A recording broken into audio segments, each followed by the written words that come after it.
O korona ni joro tongko songlokoro belai no tongke sebai tongo pia yang te khaksa mane khonei morok ngui petrol diesel ni rangmari salbrum morogui tongmabai phasani salo sara Bharat Yuva Federation eba AIYF ni tuidulmo bai kaisa bri sanmung no tuiye himboto himlaika asala sara Bharat Yuva Federation ni hasti secretary Bikramjit Sengupta koktoma thumnai rogoi singjak thani juta koklam tiye শুক্রবার বৈশাখা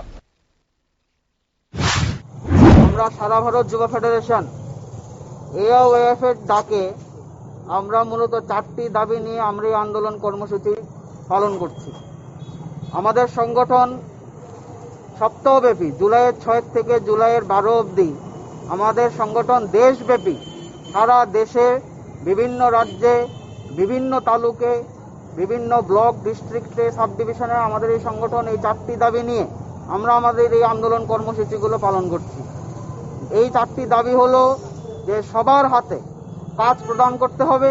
এই Covid পরিস্থিতিতে আমরা ভারত সরকারের যে statistics এখানেই দেখেছি প্রচুর মানুষ কাজ হারাচ্ছে, 13 কোটি 12 কোটি তার কোনো হিসাব নেই। তাই আমরা বলছি সবার হাতে কাজ প্রদান করতে হবে। 2 নম্বর আমরা বলছি যে বেকারদের কর্মসংস্থানের স্বার্থে যেই দাবি নিয়ে আমরা দীর্ঘ বছর ধরে লড়াই করছি, Bhagat Singh national employment guarantee act, এই আইনটি চালু করতে হবে বেকারদের কর্মসংস্থানের জন্য।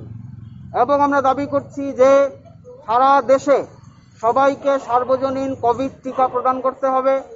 এবং কোভিড টিকা নিয়ে আমরা দেখছি বিভিন্ন জায়গায় একটি দুর্নীতি চলছে, ভুয়ো ভ্যাকসিন প্রদান করা হচ্ছে, তার বিরুদ্ধে সরকারকে যথাযথ স্টেপ গ্রহণ করতে হবে এবং সবাইকে সার্বজনীন ভ্যাকসিন প্রদান করতে হবে।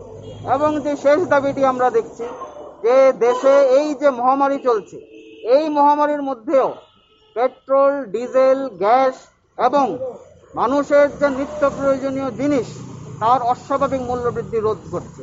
সরকারের কোনো হেলদোল নেই, মার্কেটের উপরে সরকারের কোনো কন্ট্রোল নেই, সরকার সবকিছু খোলা বাজারের উপরে ছেড়ে রেখে দিয়েছে। তাই আমরা সরকারের কাছে দাবি জানাচ্ছি যে পেট্রোল ডিজেল গ্যাস এবং অন্যান্য নিত্য প্রয়োজনীয় জিনিসের অস্বাভাবিক মূল্যবৃদ্ধি রোধ করতে হবে এবং যেই হারে কালোবাজারি হচ্ছে, মজুতদারি